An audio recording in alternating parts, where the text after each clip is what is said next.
Hi everyone, good morning. कैसे हैं आप लोग? चलिए आज हम लोग देखेंगे कि स्टॉक सिलेक्शन कैसे किया जाता है। यहाँ पे स्टॉक का लिस्ट लोड हो रहा है। ये है अपना ट्रेडिंग व्यू। आपको कुछ करना नहीं है, सीधा ट्रेडिंग व्यू पे जाना है। ऐसे आप ट्रेडिंग व्यू डालेंगे। ट्रेडिंग व्यू डालेंगे तो ट्रेडिंग व्यू आ जाएगा। ये रहा अपना ट्रेडिंग व्यू का एड्रेस बार। ठीक है, tradingview.com। इसको मैं बंद कर देता हूँ। मैं आपको एकदम इनिशियल स्टेप से बताता हूँ। आप इसको कोई भी जीमेल वगैरह के थ्रू इसको रजिस्टर कर सकते हैं और लॉगिन हो सकते हैं। मार्केट समरी है, मार्केट समरी पे एक बार चले जाइए। इंडाइसेस पे क्लिक कीजिए। ठीक है, यहाँ पे आपको निफ्टी फिफ्टी का चार्ट दिख जाएगा। अगर आप निफ्टी फिफ्टी पे क्लिक करेंगे तो निफ्टी फिफ्टी का चार्ट यहाँ शो हो जाएगा। करना क्या होगा, आपको इस चार्ट पे एक बार क्लिक करना पड़ेगा। ठीक है, ये ऐसे चार्ट आ गया। ठीक है, इसको फुल स्क्रीन में करना है, ऐसे फुल स्क्रीन में क्लिक कीजिए। ये फुल स्क्रीन पे डिस्प्ले हो जाएगा। ये लग गया आपको निफ्टी का चार्ट। ये मैंने इसको रखा हुआ है इधर अपने सुविधा के लिए। ठीक है, ये मैं इंडिकेटर वगैरह को हाइड करता हूँ क्योंकि आपको बेवजह डिस्ट्रैक्ट करेंगे। बस हम लोग प्योर प्राइस एक्शन से देखेंगे कि कैसे हम लोग ट्रेड कर सकते हैं। और मैं आपको एक मस्त वाला आज स्ट्रैटेजी बता रहा हूँ जिसको आप यूज़ करके स्विंग ट्रेड ले सकते हैं। ठीक है, तो बेसिकली मैं आज यही बताऊंगा कि स्विंग ट्रेड या डेली टाइम फ्रेम पे हम लोग कैसे कोई भी ट्रेड इनिशिएट कर सकते हैं ना। तो सबसे पहले तो क्या है कि ट्रेडिंग में है ना, आपको एक लिस्ट बना करके रख लेना होगा। तो मैंने ऐसे एक लिस्ट बना के रखा हुआ है। इसमें देखिए स्टॉक एफएनओ है, 500 कैश है, बैंक्स है, बियर है, बुल्स है, चूजन इंट्रा है, कंसल्टेशन, हाई बीटा। ऐसे बहुत सारा जो भी मेरे मर्जी में आया है, दिमाग में आया है, वो मैंने क्या किया है कि लिस्ट बना लिया है। ठीक है, अभी मुझे सिर्फ एफएनओ स्टॉक्स को अगर स्कैन करना है तो मैं क्या करूंगा कि इस एफएनओ स्टॉक्स में मैं लिस्ट में आऊंगा। आप गूगल पे सर्च करेंगे, यूट्यूब पे सर्च करेंगे कि how to add stocks in my trading view. ऐसे करके अगर आप सर्च करते हैं तो आपको वो आ जाएगा। फिर उसमें कैसे आपको सर्च करना है, कैसे ऐड करना है, वो आपको वहां से मिल जाएगा। एक बार जब आप वहां से ऐड कर लेते हैं स्टॉक, ठीक है, तो फिर क्या करना है, आपको यहाँ आना और ये परसेंटेज पे क्लिक करना है। ठीक है, ये परसेंटेज पे आप क्लिक करेंगे तो अभी आप देखें कि ये है ना, हाई टू लो और लो टू हाई ऐसे करके ये शॉर्ट कर देगा आपको। ठीक है, तो अगर आपको बाइंग की तरफ ट्रेड लेना है तो आपको बेशक बाइंग की तरफ जाना चाहिए। और अगर सेलिंग का ट्रेड लेना है तो आपको रेड वाले में जाना चाहिए। ठीक है, और बाइंग में आपको ग्रीन वाले में जाना चाहिए। तो आप ऐसा कर क्या करोगे कि ये शॉर्ट आउट कर देगा, तो जो भी है ना टॉप गेनर है उसके हिसाब से ये सारे स्टॉक्स है ना आपको इधर आने लग जाएंगे। ठीक है, आपको क्या करना है कि अगर स्विंग ट्रेड लेना है तो यहाँ पे वीकली टाइम फ्रेम कर दीजिए। ये सबसे अच्छा टाइम फ्रेम होता है, वीकली। ठीक है, और यहाँ पे आकर के ना आपको सिंपल क्या देखना है मैं बताता हूँ। कोई भी अगर आपको ऐसा, इस कैंडल को बोलते हैं मारा बुजू कैंडल या किंग कैंडल। ठीक है, ऐसा अगर कोई कैंडल आपको फॉर्म होता हुआ दिखता है तो इसका मैक्सिमम जो चांसेस होता है वो क्या होता है कि यहाँ से मार्केट अपवर्ड रैली करता है। ठीक है, समझने के लिए आप है ना यहाँ पे एक वॉल्यूम का भी चार्ट लगा सकते हैं। वॉल्यूम का अगर आप चार्ट लगा लेंगे ना तो ये आपको काफ़ी समझने में हेल्प करेगा कि कैसा वॉल्यूम है, क्या है ना। तो अगर आप यहाँ पे ध्यान से देखेंगे इस वॉल्यूम बार को, है ना, तो यहाँ से देखेंगे कि रेड रेड वाला जो वॉल्यूम बार है वो छोटा छोटा है। बट जो ग्रीन वाला बार है वो बड़ा बड़ा बार है ना। इसका मतलब है कि यहाँ पे बुलिशनेस है। तो आप इस स्टॉक को ऐसा करके एक शॉर्ट आउट कर सकते हो। बट मैं बोलूँगा कि कोई भी अगर इतना लंबा लंबा कैंडल बना है ना तो इसमें घुसना नहीं चाहिए। ठीक है, क्योंकि क्या होगा ना कि जो भी यहाँ पे कहीं पे लोग जो अगर स्टॉक में पैसा लगाए हुए हैं उनको अगर ऐसा एक लंबा कैंडल दिख जाएगा और तो उनको अच्छा खासा प्रॉफिट दिख जाएगा।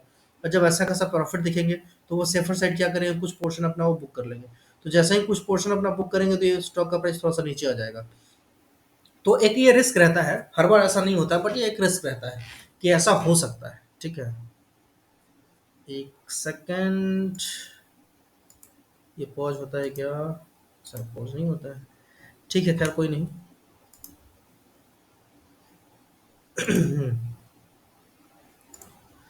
तो हम्म, तो ये हो गया। तो मैं क्या करूँगा कि कभी भी है ना कोई ऐसा बड़ा सा कोई कैंडल दिखे तो मैं इस जनरली इस कैंडल को अवॉइड करता हूँ। ठीक है, जबकि इसमें स्ट्रांगनेस हो सकता है बट फिर भी मैं सेफर साइड इसको अवॉइड ही करता हूँ। मैं कैसे स्टॉक को सिलेक्ट करता हूँ तो वो मैं आपको बताता हूँ। देखिए, सबसे पहले है ना तो मैं देखता हूँ कि ये स्टॉक क्या अपवर्ड है या डाउनवर्ड है। और हमेशा आपको क्या करना है, लेफ्ट साइड, अरे यार, हमेशा क्या करना है, आपको लेफ्ट साइड से स्टॉक देखना है, ठीक है, यहाँ से, इस कॉर्नर से। आपके नज़र में है ना वो जो ट्रेंड है ना वो अपवर्ड होते रहना चाहिए, ठीक है। और अपवर्ड होने के बाद है ना, वो आपको देखना चाहिए कि हाँ भाई एक पुल बैक है। उसी पुल बैक के बाद अपन ट्रेड लेंगे, ठीक है। और वो जो पुल बैक होना चाहिए वो नीचे के पिछला किसी लो के नीचे नहीं होना चाहिए, ये एक ध्यान रखना है, ठीक है। आप इस चीज़ को फिर से सुनिए, मैं काफ़ी इंपॉर्टेंट बात बता रहा हूँ। करना क्या है कि सबसे पहले देखना है अपने को लेफ्ट राइट, कि हाँ हायर हाई लगता जा रहा है, ये हायर हाई बोलते हैं इसको, ठीक है। जो भी इसको स्विंग बोलते हैं, और इसको हायर हाई ऐसे बोलते हैं, ठीक है ना। तो आप देख रहे हैं कि ये वाला हाई के बाद दूसरा ये हाई लगा, तीसरा ये हाई लगा, चौथा ये हाई लगा, उसके बाद ये हाई लगा, उसके बाद ये हाई लगा, उसके बाद ये हाई लगा, ठीक है। और नीचे से अगर आप देखेंगे तो आपको दिखेगा कि यहाँ पे जो भी लो लग रहा है वो सब लो के ऊपर है ना, लो शिफ्ट होता जा रहा है, ठीक है। लेकिन यहाँ पे क्या हुआ कि यहाँ पे एक छोटा सा यहाँ नीचे इन लोज को है ना ब्रेक डाउन करके यहाँ पे एक नीचे का लो लग गया, ठीक है। तो हम ऐसे लो पे है ना, अगर जब भी ऐसा कोई लो लगेगा तो हम वहाँ पे सतर्क हो जाएंगे और उस ट्रेड से उस स्टॉक से निकल जाएंगे, ठीक है, अगर हम इन केस उस स्टॉक में बने हुए हैं तो। और जब भी अपने को कोई ऐसा स्टॉक दिख जाए जो पिछला लो को है ना ब्रेक कर दिया है, तो फिर हम उस स्टॉक को हटा देंगे, ठीक है। अब जैसे इंडिया सीमेंट है ना, एक तरह से अगर देखा जाए तो आप देख सकते हैं कि ये इस चैनल में फंसा हुआ है। ये चैनल अगर मैं ड्रॉ करूँ तो ये कुछ ऐसा इस रेंज में है ना, ये फंसा हुआ है, ठीक है। जब तक ये इस रेंज से बाहर नहीं निकलेगा तब तक अपने को इसमें घुसना नहीं चाहिए, क्योंकि हो सकता है कि वो ऊपर जाए फिर ऊपर से नीचे आ जाए, नीचे जाए नीचे से फिर ऊपर आ जाए, है ना। तो इसलिए हम लोग इसको अवॉइड कर देंगे। तीसरा स्टॉक हम लोग देखेंगे इसमें, तो इस स्टॉक को देखिए। इस स्टॉक में क्या हुआ है, सेल है ये, है ना। सेल में क्या हुआ है कि अचानक से क्या हो रहा था, देखिए एक ये हाई बना फिर ये एक लो बना, ठीक है। अब देखिए सेल का बढ़ने का, देखिए हर एक स्टॉक का है ना बढ़ने का अपना एक स्टाइल होता है, ठीक है। अभी मैं सेल का आपको ये स्टाइल बताता हूँ। देखिए यहाँ से क्या हुआ कि इधर से आया, थोड़ा सा ऊपर आया, हाई मारा, और फिर यहाँ से है ना क्या किया कि ये एक ऐसा कुछ रेंज क्रिएट कर दिया, ठीक है। देखिए ये एक ऐसा रेंज क्रिएट किया और ये इस ट्रेंड लाइन को रिस्पेक्ट करता रहा। जैसे ही इस ट्रेंड लाइन का ब्रेकआउट हुआ, यहाँ पे रिटेस्टिंग हुआ, और रिटेस्टिंग के बाद फिर भाग गया, फिर वापस रिटेस्टिंग हुआ। और ये किस चीज़ का रिटेस्टिंग हुआ है, तो ये इस सपोर्ट लेवल को रिटेस्ट किया है, देखिए। अरे यार, इस लाइन को आप यहाँ रख दीजिए, ठीक है, यहाँ कहीं तो, ठीक है। अब आप इस लाइन को देखिए ध्यान से, ये हाई यहाँ लगा है, और यहाँ पे ये सपोर्ट लिया है, यहाँ पे भी कुछ इसको सपोर्ट रेजिस्टेंस के जैसे यूज़ हुआ। फिर यहाँ से ऊपर गया, फिर रिटेस्ट लिया, फिर भाग गया ऊपर, है ना। अब देखिए ऊपर जाने के बाद फिर ये क्या किया, फिर यहाँ पे है ना ये एक जोन क्रिएट किया ऐसे, ठीक है। ये एक ऐसे जोन क्रिएट किया, ठीक है। जैसे यहाँ पे क्रिएट किया था वैसे ही यहाँ पे क्रिएट किया, और यहाँ पे क्रिएट करने के बाद क्या किया, वापस रिटेस्ट लिया। इसको मैं हटा देता हूँ, ये कोई काम का नहीं है। यहाँ पे आया, यहाँ पे इस ट्रेंड लाइन को ब्रेकआउट किया, ब्रेकआउट करने के बाद ये रिटेस्ट किया, और रिटेस्ट करने के बाद ये ऊपर चलने के लिए रेडी हो चुका है, ठीक है।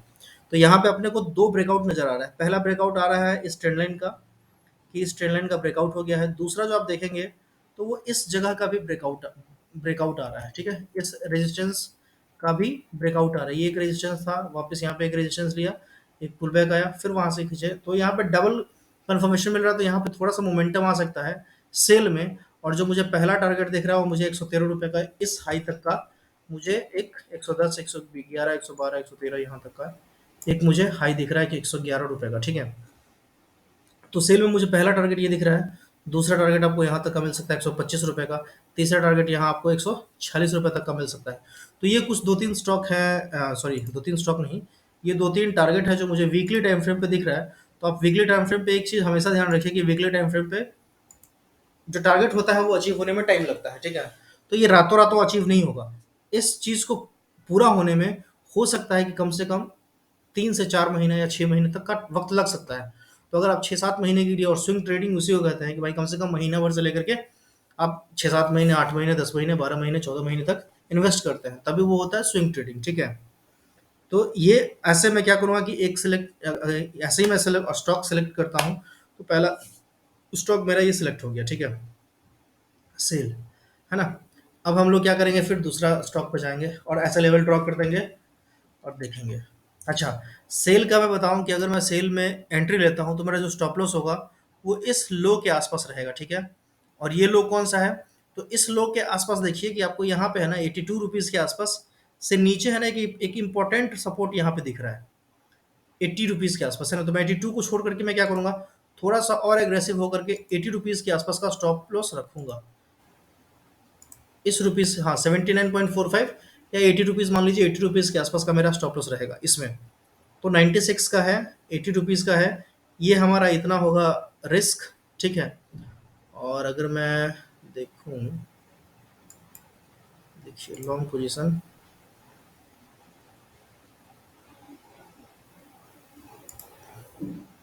देखिए ये अगर मेरा रिस्क रहेगा, है ना, तो मेरा पहला जो रिवार्ड हो रहा है वो यहाँ तक का हो रहा है, ठीक है। तो ये कितना का है ये, रिस्क रिवार्ड है 0.65, तो ये फेवरेबल नहीं है। तो मन होगा तो मैं इसको छोड़ भी दूंगा, मन होगा तो मैं इसको ले भी लूंगा। लेकिन अगर इसका देखा जाए प्रॉपर, तो इसका जो स्टॉप रिवार्ड है वो मेरे ख्याल से यहाँ तक का मुझे दिख रहा है, ठीक है। हालांकि यहाँ पे भी आपका देखिए यहाँ पे ये गड़बड़ किया था ना मैंने, ये यहाँ रहेगा, ठीक है। 1:1 का तो यहाँ पे भी आपको रिस्क रिवार्ड मिल जा रहा है मेरे समझ से, ठीक है। देखिए रिस्क रिवार्ड रेशियो 1:1 का है, तो आप इसको भी लेके चल सकते हैं, ठीक है। तो ये एक अच्छा चीज़ है, आप यहाँ से इसको ट्रेड कर सकते हैं 1:1 के लिए। ये दूसरा स्टॉक अब हम लोग ढूंढेंगे, तो हमारा इसमें सेल कहाँ रहेगा, 79 रुपीज़ 80 रुपीज़ के आसपास। और जो हमारा टारगेट रहेगा वो पहला 111 रुपये का रहेगा, दूसरा 125 का, तीसरा 143 का, ठीक है। तो ये मेरा हो गया सेल का कहानी, कि अगर मैं लूंगा तो मैं ऐसा कुछ लूंगा, ठीक है। मैं स्टॉक कैसे सेलेक्ट करता हूँ मैं आपको बता रहा हूँ। तीसरे स्टॉक पे मैं चला जाऊंगा, तो तीसरा क्या दिख रहा है मेरे को, एनएमडीसी, है ना। अब एनएमडीसी में आपको एक खास चीज़ दिखेगा, अगर आप ध्यान से देखेंगे तो एनएमडीसी में क्या है कि आप सबसे पहले क्या काम कीजिए, कि जो आपको पिछला स्विंग दिख रहा है ना उसके ऊपर आप एक लाइन खींच लीजिए ऐसे। आपने एक लाइन खींच लिया 130 रुपये के आसपास का, आपने एक लाइन खींच लिया 131 रुपये 132 रुपये के आसपास आपका एक लाइन खींच गया, ठीक है। अब सेल ये एनएमडीसी में है ना, दो काम हो सकता है, बताएं क्या। पहला, सबसे पहले तो आप अगर इसको ध्यान से देखेंगे एनएमडीसी को, तो आपको इसमें एक बेहतरीन चीज़ नज़र आएगा अगर आप यहाँ पे ऐसे डाल देंगे लाइन चार्ट तो, ठीक है। सबसे बेहतरीन चीज़ में क्या दिख रहा है आपको, हेड एंड शोल्डर। ये देखिए, इसको मैं डिलीट करता हूँ और आपको मैं दिखाता हूँ।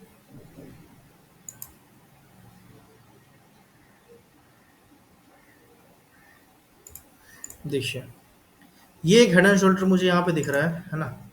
आप देखिए ये एक शोल्डर, ये हेड, और ये एक अगेन शोल्डर, ठीक है। इसका ये ब्रेकआउट हो चुका है, तो पहला ट्रेंड लाइन का ब्रेकआउट हो चुका है। दूसरा जो ब्रेकआउट होगा मेरे समझ से वो 130 रुपये के आसपास, 131 रुपये के ऊपर होना चाहिए, ठीक है।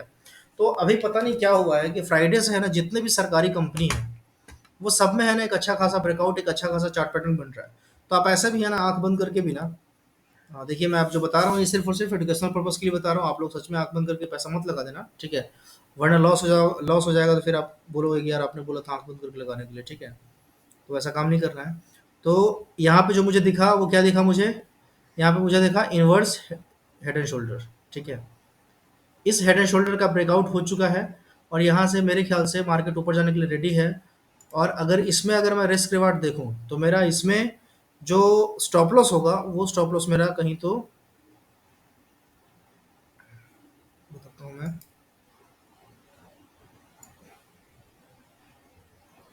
ये यहाँ तक का, इस कैंडल का मैं लो रखूँगा अपना स्टॉप लॉस, ठीक है।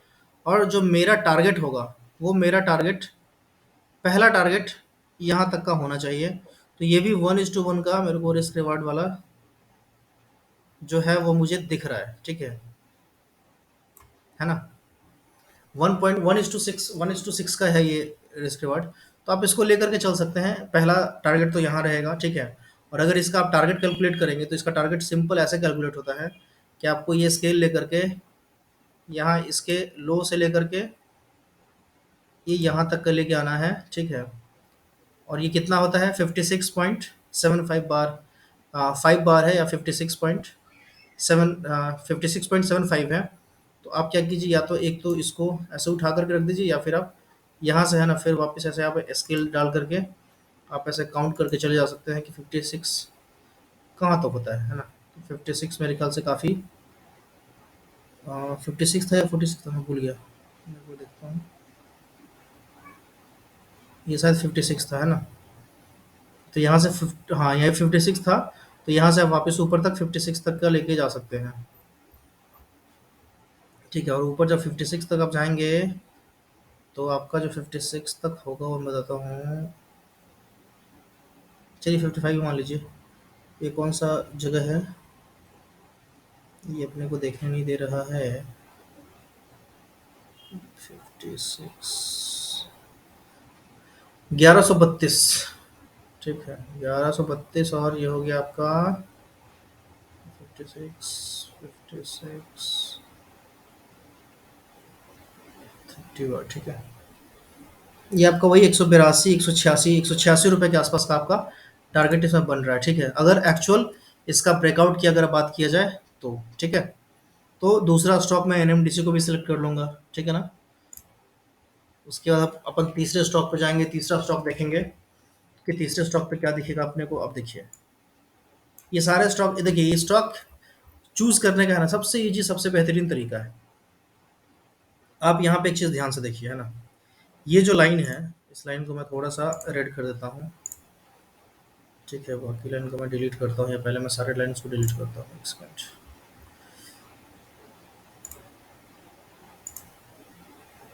गेल। ठीक है, अब गेल में देखिए कि गेल में ऐसा खास क्या बन रहा है। गेल में भी अगर आप ध्यान से देखेंगे तो आपको यहाँ पे भी दिख जाएगा कि कुछ तो हेड एंड शोल्डर जैसा पैटर्न दिख रहा है ना? कुछ तो हेड एंड शोल्डर जैसा पैटर्न आपको यहाँ पे दिख रहा है। तो इसका जो मेजर ब्रेकआउट है वो मेजर ब्रेकआउट हो चुका है मेरे समझ से इस जगह पे कहीं तो। ठीक है, और इसके बाद ये सीधा ऊपर जाने के लिए रेडी है ना? वीकली टाइम फ्रेम पे। तो इसका जो पहला रेजिस्टेंस होगा या पहला जो टारगेट होगा वो 132 रुपये 70 पैसा, 133 रुपये के आसपास का टारगेट हो सकता है। ठीक है, गेल का। तो गेल भी काफ़ी अच्छा दिख रहा है मुझे, तो तीसरा स्टॉक है कि मैं इसको ले लूँगा।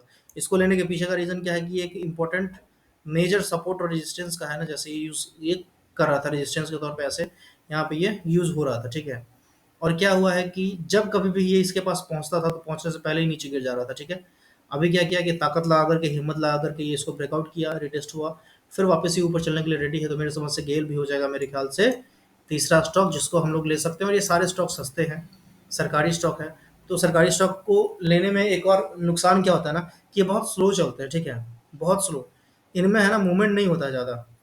तो अगर आप चाहो तो इस सबको अवॉइड भी कर सकते हो। मैं तो सिर्फ आपको ये सीखने के लिए बता रहा हूँ। ठीक है, कि कैसे हम लोग है ना स्टॉक को एनालाइज करते हैं। बाकी कोई भी आदमी इसको देख करके सीधा पैसा वैसा मत लगा देना भाई, है ना? क्योंकि इसमें लॉस होगा तो फिर आपको बहुत बैठना पड़ जाएगा। तो इसलिए आँख बंद करके पैसा नहीं लगाना है, अपने फाइनेंशियल एडवाइज़र से एक बार ज़रूर संपर्क कर लेना है। अब आप देखिए नेशनल एल्युमिनियम, ये भी अच्छा खासा, इसका भी ट्रेंड लाइन अच्छा खासा चल रहा है ना? इसमें अगर आप किसी को स्टॉप लॉस रखना हो तो वो इस लाइन को स्टॉप लॉस लेके चल सकता है, कि इस लाइन के नीचे कहीं भी अगर प्राइस जाएगा तो उसको निकल लेना चाहिए। ठीक है, लेकिन जब तक इस लाइन के ऊपर है, ये अच्छा खासा चल रहा है, कहीं पे कोई दिक्कत नहीं है। ठीक है ना? और स्टॉप लॉस अगर और सेफर साइड में चाहिए तो एक स्टॉप लॉस मुझे ये दिख रहा है कि आप इस लाइन का भी है ना एक स्टॉप लॉस ले सकते हैं, ये वाला। ठीक है, कि इसके नीचे जाएगा तो भी आप निकल सकते हैं। तो मुझे नेशनल एल्युमिनियम ठीक लग रहा है। अगर सरकारी कंपनी को छोड़ करके और किसी और कंपनी की बात की जाए तो मैं देखता हूँ अच्छा स्टॉक मिलता है क्या। देखिए, ये भी एक स्टॉक मुझे बहुत ज़बरदस्त लग रहा है, ओएनजीसी, है ना? बहुत तगड़ा स्टॉक है। आप इसको ध्यान से देखिए, है ना? ये जो एक लेवल था, काफ़ी इम्पोर्टेंट लेवल था। थोड़ा सा मैं मोटा करता हूँ, है ना? देखिए क्या बन रहा है, ये भी कपर हैंडल बन रहा है। ठीक है, इसका ब्रेकआउट पे इसका जो आपको स्टॉप लॉस रखना पड़ेगा वो 172 के आसपास का स्टॉप लॉस रहना चाहिए। 172 के नीचे जाएगा तो अपन निकल लेंगे। ठीक है, बाकी इसका भी चार्ट पैटर्न मुझे काफ़ी अच्छा दिख रहा है, ज़बरदस्त दिख रहा है। ठीक है, और इसमें भी मुझे काफ़ी पॉसिबिलिटीज लग रही हैं। तो हो सकता है कुछ इलेक्शन विलेक्शन का कुछ तो आने वाला है अभी, है ना? जिसकी वजह से ये सरकारी कंपनी जितनी भी है सब काफ़ी अच्छा खासा आपको चार्ट पैटर्न दिखा रहा है, और ये वीकली टाइम फ्रेम पे चार्ट पैटर्न दिखा रहा है, यानी कि सब कुछ तो मतलब है। ठीक है, ये देखिए, ये टाटा पावर है।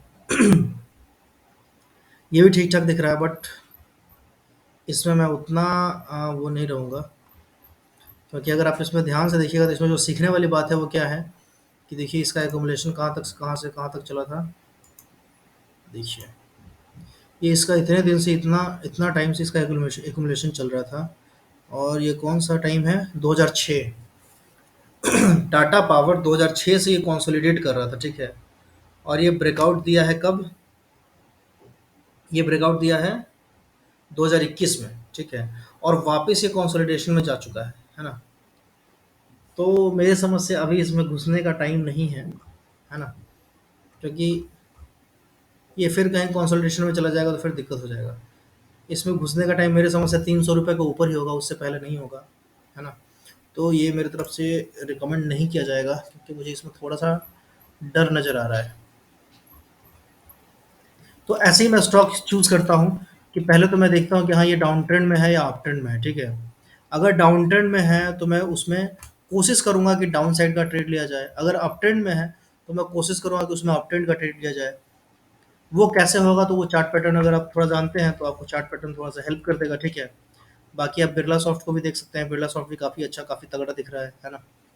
और एक चीज़ और ध्यान दीजिए आप लोग, कि जैसे ये ग्रीन ग्रीन कैंडल बन रहा है ना, तो ये ग्रीन ग्रीन कैंडल कब फंसेगा, कब फेल होगा, वो आपको कैसे पता चलेगा।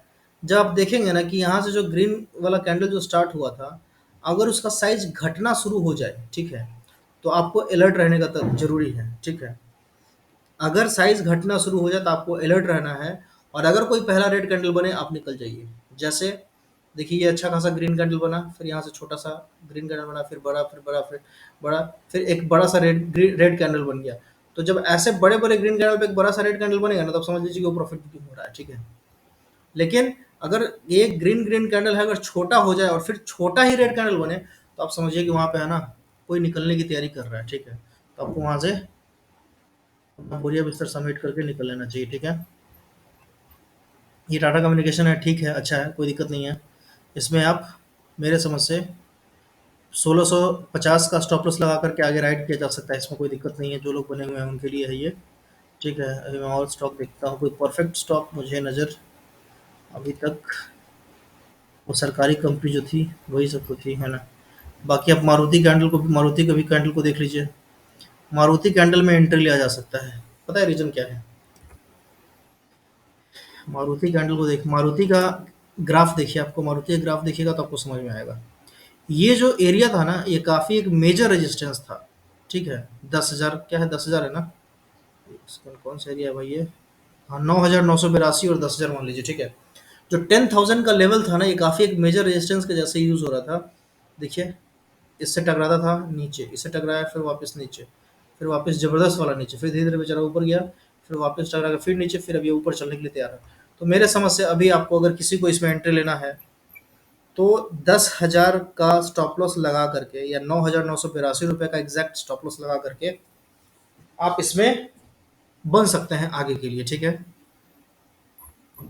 इसका क्या रहेगा रिस्क रिवार्ड, या इसका टारगेट क्या हो सकता है। तो इसका टारगेट हम लोग सिंपल फिबोनाची से ड्रॉ कर सकते हैं।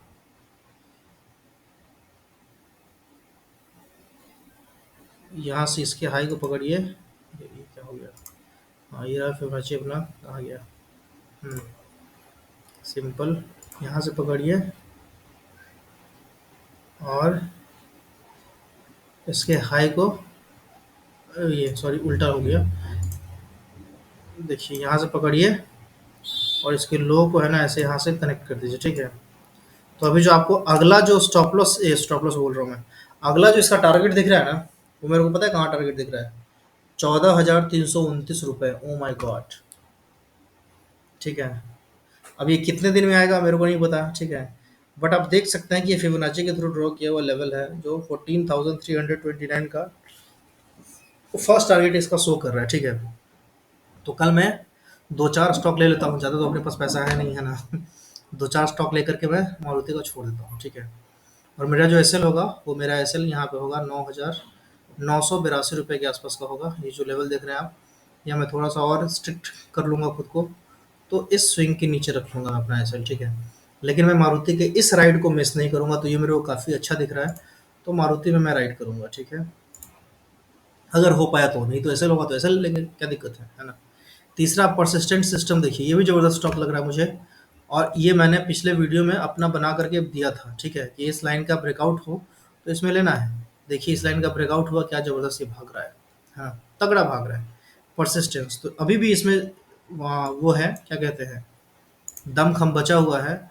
आप चाहें तो फिर से इसका आप एक ऐसे करके लेवल ड्रॉ कर सकते हैं, इसका हाई को पकड़ करके इसके लो को पकड़ लीजिए, ठीक है। और आप देख सकते हैं कि ये अनचार्टेड टेरिटरी में जा चुका है, और ये पहला इसका जो टारगेट दिख रहा है वो है, दिख रहा है 666 5.5, यानी कि इसको आप 4 टाइम 6 इसका आप टारगेट रख सकते हैं। 6,666 रुपये का टारगेट आप इसमें लेके चल सकते हैं। अभी कितना चल रहा है, 5,309 है ना। तो इसमें भी आपको एक अच्छा खासा मेरे ख्याल से अपॉर्चुनिटी दिख रहा है परसिस्टेंट में भी, ठीक है। पावर ग्रिड ठीक है, पावर ग्रिड लिया जा सकता है, बट उतना मेरे को अच्छा नहीं लग रहा है क्योंकि ये बहुत धीरे धीरे मूव करता है ना। पावर ग्रिड छोड़ देते हैं, कोल इंडिया भी छोड़ देते हैं, हिंडाल्को।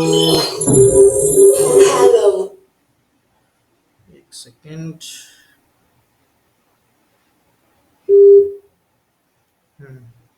दूसरा जो स्टॉक है वो है हिंडाल्को। एक मिनट। दूसरा हिंडाल्को है, बट ये मुझे कुछ उतना खास नज़र नहीं आ रहा है। उसके पीछे का क्या रीज़न है, ये वाला स्विंग, ठीक है। अगर इसके ऊपर निकलेगा तो कुछ इसमें सोचा जा सकता है। 501 रुपये के ऊपर अगर निकलता है हिंडाल्को तो कुछ सोचा जा सकता है, ठीक है।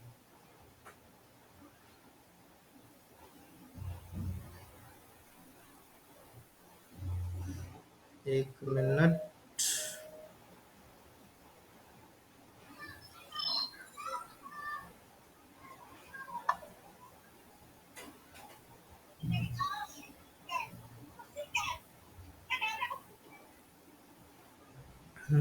हिंडाल्को देख लिया। अब हम लोग देखेंगे SBI कार्ड पेमेंट, इस पर मैं अपना कोई व्यू नहीं दूंगा। उसके बाद ये कौन सा है, FSL। FSL भी अच्छा दिख रहा है मुझे, है ना। लेकिन यहाँ पे एक खास चीज़ क्या हुआ है कि ये डोजी कैंडल क्रिएट हुआ है, ठीक है। तो इसका लो हाई है ना काफ़ी इंपॉर्टेंस रखता है। अगर इसके लो के नीचे, अगर इसके लो के नीचे अगर मार्केट आता है 160 रुपये के नीचे, है ना, तो फिर निकल लेना चाहिए। जो लोग बने हुए हैं वो मेरे ख्याल से 160 रुपये का ऐसे लगा करके बैठ सकते हैं। अगर 160 के नीचे आता है तो फिर ये थोड़ा सा नीचे आ सकता है ना, 137 तक आ सकता है मेरे समझ से, ठीक है। बाकी मुझे इसमें भी कोई दिक्कत नज़र नहीं आ रहा है, ये काफ़ी अच्छा मुझे दिख रहा है ना। FSL, ठीक है। ये FSL के बारे में भी मैंने बताया हुआ था अपने वीडियो में, मुझे याद है ना। उसके बाद अगर आप देखें तो इंडसइंड बैंक है, कुछ उतना खास नज़र नहीं आ रहा है मुझे। कैनरा बैंक कुछ खास नहीं है। तो ऐसे ही है ना, आप स्टॉक को सिलेक्ट कर सकते हैं, ठीक है। ये बहुत सिंपल और इजी तरीका है कि आप स्टॉक को देखिए और थोड़ा सा चार्ट पैटर्न पहचानिए, है ना। और ज़रूरी नहीं है कि कोई इंडिकेटर के बेस पे ही आप ट्रेड करें, इंडिकेटर सही खोजें, आप ऐसे भी खोज सकते हैं, ठीक है। बस आपको थोड़ा सा कैंडल स्टिक्स का परख होनी चाहिए, और थोड़ा सा है ना वो क्या कहते हैं, चार्ट पैटर्न का परख होना चाहिए। अगर आपको ये परख नहीं है, आप अभी सीख रहे हैं, कन्फ्यूज़न है, कॉन्फिडेंस नहीं मिल रहा है, तो आप एक काम और क्या कर सकते हैं कि आप 20 100 50 ये वाला EMA लगा लीजिए, ठीक है। ये वाला EMA लगा लीजिए, और ये इस EMA को देखिए कि ये अपवर्ड है या डाउनवर्ड है। अगर अपवर्ड है तो जब भी कभी इस EMA के पास आता है प्राइस, देखिए यहाँ पे आया बाई कर लीजिए, यहाँ पे आया बाई कर लीजिए, यहाँ पे आया बाई कर लीजिए, यहाँ पे आया बाई कर लीजिए, यहाँ पे आया बाई कर लीजिए, यहाँ पे आया बाई कर लीजिए, ठीक है। तो ये एक बहुत ईजी तरीका है स्टॉक ढूंढने का। अगर मैं 1 मिनट में आपको बताऊं तो यही बात है कि जब भी कभी आपको स्टॉक है ना, कोई भी आप मूविंग एवरेज ले लीजिए अपने हिसाब से। देखिए अगर आपको लंबे टाइम के लिए रखना है तो लंबा टाइम वाला मूविंग एवरेज पकड़िए, छोटा टाइम के लिए लेना है तो छोटा टाइम वाला मूविंग एवरेज पकड़िए, ठीक है। और छोटे टाइम के लिए अगर आपको रहना है तो समझ गया ना। अगर जैसे अभी 20 है, ठीक है, तो 20 को आप लेकर के राइड कर सकते हैं कितना, 1 week 2 week 3 week 4 week maximum 5 week, ठीक है। इससे ज़्यादा नहीं। ये दूसरा वाला मेरा 100 का है, तीसरा मेरा 200 का है, ये तीनों EMA है ना।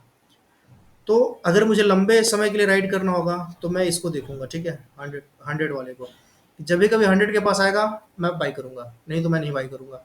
अब आप यहाँ पे देख लीजिए, इसी स्टॉक में देख लीजिए कि ये ग्रीन वाला कैंडल है ना, इस ग्रीन वाले के पास आया, एक अच्छा खासा यहाँ पे राइड हुआ, है ना। फिर उसका दोबारा ग्रीन वाले के पास आया, फिर एक अच्छा खासा राइड हुआ, देखिए। और ये राइड अभी तक चल ही रहा है, अभी तक ये राइड खत्म नहीं हुआ है। ये राइड वापस कब खत्म होगा, जब ये 100 के नीचे चला जाएगा। तो कोई भी मूविंग एवरेज पे अगर आप ट्रेड करते हैं तो उसका सिंपल एंट्री और एग्जिट का रूल क्या रहता है कि अगर आप 100 ईएमए पे ट्रेड ले रहे हैं तो 100 के नीचे अगर आता है तभी आप एग्जिट करेंगे, नहीं तो एग्जिट नहीं करेंगे। ठीक है, वो अपने आप आपका स्टॉक ट्रेल होता चलता रहेगा। ठीक है, क्योंकि ईएमए भी है ना आपके साथ बढ़ता रहेगा, तो आपको ईएमए है ना खुद ही बताता रहेगा कि आप कैसे ट्रेल कर सकते हैं, कैसे ट्रेल नहीं कर सकते हैं। ठीक है, कैसे ट्रेल कर सकते हैं, कैसे ट्रेल नहीं कर सकते हैं, ऐसा थोड़ा ना होता है। कैसे ट्रेल कर सकते हैं और कहाँ पे निकलना है, कहने का ये मतलब भावनाओं को समझ लीजिए। ठीक है, वर्डिंग थोड़ा कभी कभी गड़बड़ हो जाता है। ठीक है, तो मेरे ख्याल से आपको आज समझ में आ गया कि हम लोग कैसे स्टॉक ढूंढते हैं। ठीक है ना, अब देखिए ये स्टॉक क्या है, ये स्टॉक आप देख रहे हैं कि यहाँ ऊपर के कोने से नीचे गिरता हुआ आ रहा है। तो जो जब भी ये इस कोने से नीचे आता रहे तो आपको सेल का सोचना है, जब इस कोने से ऊपर जाता रहे तो आपको बाई का सोचना है, सिंपल। तो उसमें हम लोग नहीं घुसेंगे, अगर आपको बाई करना है तो उसमें नहीं घुसना है।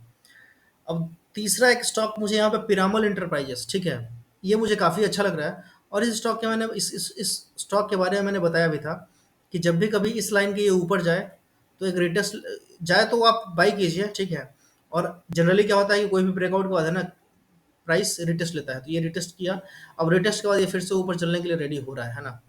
तो मैं बोलूँगा सेफर साइड में कि 1140 के ऊपर अगर ये निकलता है, इस लेवल के अगर ऊपर निकलता है तो आप देख सकते हैं कि ये एक खासा रेजिस्टेंस के जैसे काम कर रहा था। ठीक है, ये खासा रेजिस्टेंस के जैसे काम कर रहा है। जैसे ही अगर इसके ऊपर निकलेगा ना पिरामल, इसमें एक अच्छा खासा ब्रेकआउट आएगा, और जो पहला टारगेट मुझे दिख रहा है वो आपको आएगा 1400 के आसपास तक का। ठीक है, तो हर स्टॉक में आप यहाँ पे 200 रुपए का गेन कर सकते हैं। ठीक है, ऑफ कोर्स कोई बाइंग और सेलिंग का रिकमेंडेशन नहीं है, मैं सिर्फ आपको बता रहा हूँ कि कैसे ट्रेड लेते हैं और क्या रीजन हो सकता है।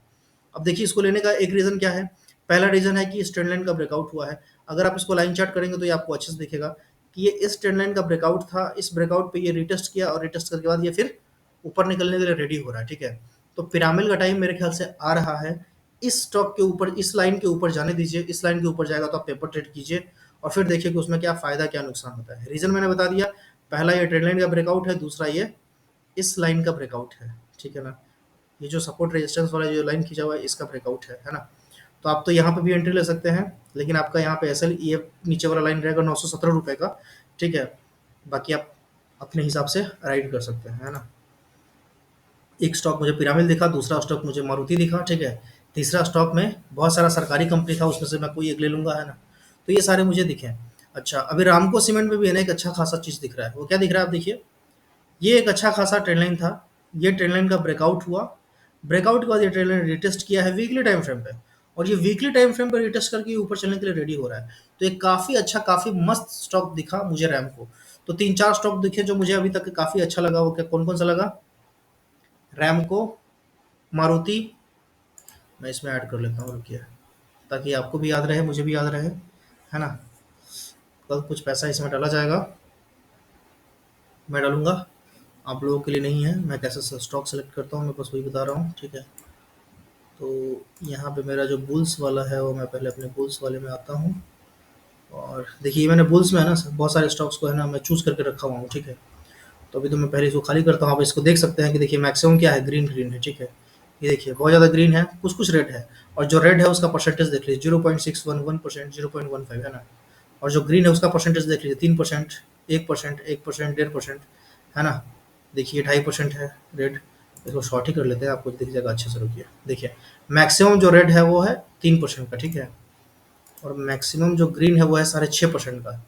नहीं ये तो बिटकॉइन है शायद, बिटकॉइन है क्या, नहीं नहीं ये बिटकॉइन नहीं है, फ्लेक्स फूड। ठीक है, हाँ इसके बारे में मैंने अपने वीडियो में बताया था। ठीक है, खैर कोई नहीं, देखिए परसिस्टेंस है मेरे वॉच लिस्ट में, देखिए पहले ही मैंने इसको इसके बारे में बताया था पिछले वीडियो में। ये कौन सा है, जीएमआर एयरपोर्ट, इसके बारे में मैंने बताया था पहले। ठीक है, ये कौन सा है, ये है कैम्प्लास्ट, इसके बारे में बताया था। ये है जियोजीत, इसके बारे में बताया था मैं, देखिए जियोजीत कितना मस्त चार्ट पैटर्न है, देख रहे हैं आप, है ना। ये धानी है, इसके इंडिया बुल्स रियल एस्टेट, इसके बारे में भी बताया था, है ना। तो ये सारे स्टॉक्स के बारे में बताया था पिछले वीडियो में, पिछले वीडियो में, है ना। बाकी ये जो रेड है इस इन सब के बारे में भी बताया था। तो ये जो रेड है, आप इन रेड को देखेंगे तो इनको आपको देख करके पता चल जाएगा कितना। देखिए देखिए ये जो रेड है, ये क्या रेड है, ये यहाँ से ब्रेकआउट हुआ, ये रिटेस्ट किया, रिटेस्ट के बाद ये ऊपर चलने के लिए रेडी है ना। तो धानी भी अच्छा खासा है, इसमें कोई रेड वेट नहीं है, ये डेली टाइम फ्रेम पे रेट होगा इसलिए आपको ये रेट दिख रहा है। ठीक है, तो स्टॉक सिलेक्शन ठीक-ठाक आता है मुझे, है ना, थोड़ा बहुत, मतलब प्रॉफ़िट मैं निकाल सकता हूँ, महीने में ओवरऑल ग्रीन में रह सकते हैं कम से कम, ठीक है। तो अगर आपको सीखना है तो आप चाहें तो इसको सब्सक्राइब कर सकते हैं, ठीक है। थोड़ा डिटेल में वीडियो हो गया, थोड़ा लंबा वीडियो हो गया, है ना। बाकी आप क्या करोगे यार बैठ के, रील ही तो देखोगे ना, उससे अच्छा है कि ये देख लो, कुछ तो फ़ायदा हुआ होगा, कुछ तो थोड़ा क्लैरिटी मिला होगा। नहीं भी मिला होगा, कम से कम आपके सामने ये चार्ट तो मैं चला दिया ना, चार्ट तो आपको प्ले कर दिया, ठीक है। देखो ये स्टॉक कितना ज़बरदस्त है, ये वाला, है ना। केफिन टेक्नोलॉजी, क्या ज़बरदस्त स्टॉक है बताओ। ये यहाँ से ब्रेकआउट हुआ, ब्रेकआउट के बाद रिटेस्ट लिया, रिटेस्ट के बाद ये उड़ गया, अब ये और उड़ेगा, है ना।